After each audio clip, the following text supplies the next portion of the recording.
Hello ladies and gentlemen of the internet, this is a Kia Sportage LX Hybrid.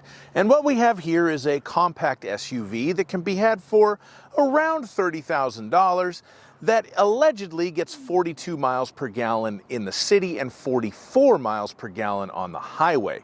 And in 2023, 2024, whenever it is that you're watching this, that is a fantastic value, but is it actually worth the money? Well, today we're going to try to find that out. We're going to review this car for you. This happens to be a 2023 model, but we're going to look at what changes will be made for the 2024s.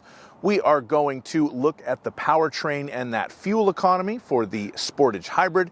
We are going to measure out the cargo space, look at the passenger room, and of course look at the interior features and the safety features. And as always, if some of that interests you and some of it doesn't, check the description below for timestamps.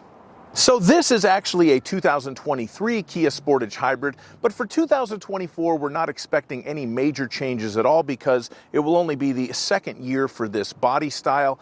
Kia has announced price increases on the standard Sportage of $1,100 to the base MSRP and $70 to the destination charge, so about an $1,170 effective price increase there. And they have discontinued the SX all-wheel drive trim as well, which sort of makes an all-wheel drive Sportage with certain features a little bit more expensive since you can't get it all bundled into one package anymore. So we can expect similar changes of just a minor price increase and maybe some package restructuring for the Sportage Hybrid.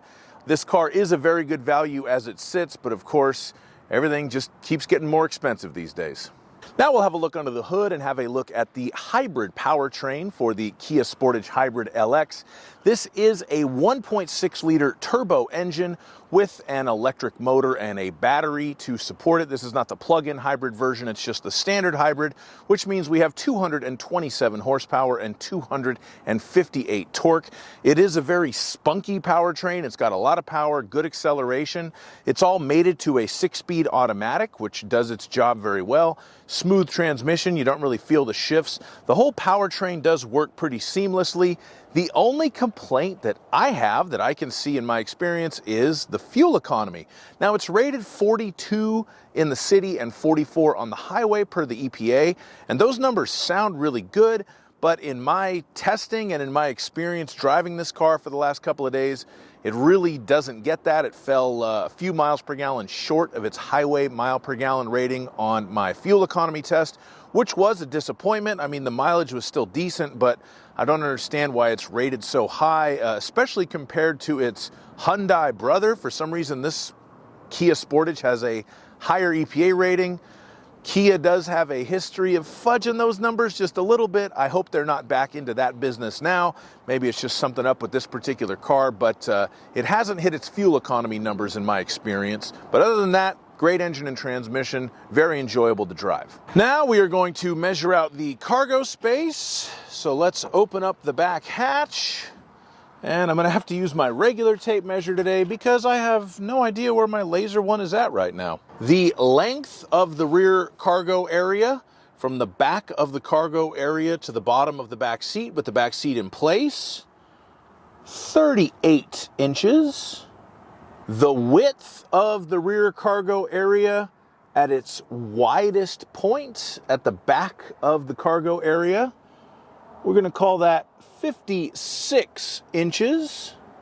The width of the rear cargo area in between the wheel wells at the narrower point, 40, we'll call that 40.5 inches, maybe 41 without the lips from the official Kia cargo mat in place. The height of the interior cargo area is 31 inches. Now you know why I do this with a laser tape measure, because this is very difficult to film. And the length of the cargo area with the second row seat folded down, 71 inches, almost 6 feet. But that could vary based on where you have the front seat set, because that's the measurement to the back of that front seat. So you could stretch it out a little bit. The front seat's in kind of a mid position right now. And if you ever need to lift anything into the back of your Kia Sportage, you'll have to lift it 2 feet and 6 inches off the ground. And just for fun, we'll look under here. We have a tire mobility kit. You don't get a spare on the Sportage Hybrid, but you do get a little bit of extra storage space under here. So you can put some nice contraband there in your Sportage Hybrid LX. Now we're going to have a look at the passenger room in this Kia Sportage. For this measurement, I will use myself. I'm 6'5", so let's see if I can sit behind myself in a Kia Sportage Hybrid.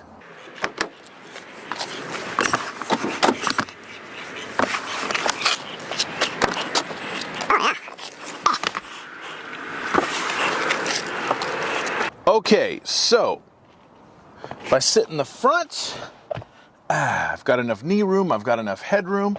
I'm sitting up straight, but I certainly have enough room. And if I get in the back, plenty of room here as well. My knees are not touching the seat, my head is not touching the ceiling. Very roomy interior in the new Kia Sportage, and even on the LX Hybrid, we do have rear air vents.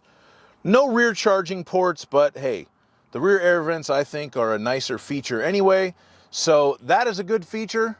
Very roomy in the new Kia Sportage Hybrid. Now we're going to talk about the convenience features on the interior of the vehicle, and I have the window sticker here. The MSRP on this 2023 model is $29,525. Of course, that includes cargo mat, carpeted floor mats, cargo trays, mud guards, and a front skid plate. And it's probably going to be about $1,100 higher for the 2024 model year, but still for right around $30,000 if you can live without, a cargo tray and front skid plate and mud guards and all the rest of it. You can have this compact hybrid SUV, and it does come with some nice features. You will notice an 8-inch touchscreen with the wireless Apple CarPlay on the inside. That is a nice feature. It also does wireless Android Auto. You have full LED front and rear lighting. The headlights, the daytime running lights, and the tail lights are all LEDs, even on the base model. You do have an electronic parking brake with auto hold. That's a nice touch in a car in this class. We have the basic digital gauges. So this reminds me of the Kia Soul that I drove earlier this year. You do have a digital gauge cluster. It does look nice. There's not a whole lot you can do with it as far as changing the layout, but it is a nice looking gauge cluster. And of course you have the fancy cup holders where you can actually change the size and shape of them by pushing these little round bits out of the way. So if you are in love with double gulps from 7-Eleven, you can probably figure out a way to fit them in the cup holders of your Kia Sportage.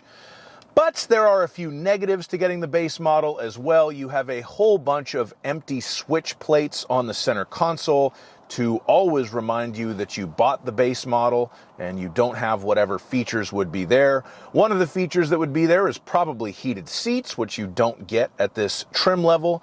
And you do not get adaptive cruise control at this trim level, which is kind of odd because a lot of the other active safety features that the car would need to have to implement adaptive cruise control are already there. So to me, this is kind of a ticky-tack computer code thing, but it doesn't have adaptive cruise control. It just has regular cruise control, and on this particular car, it doesn't seem to work.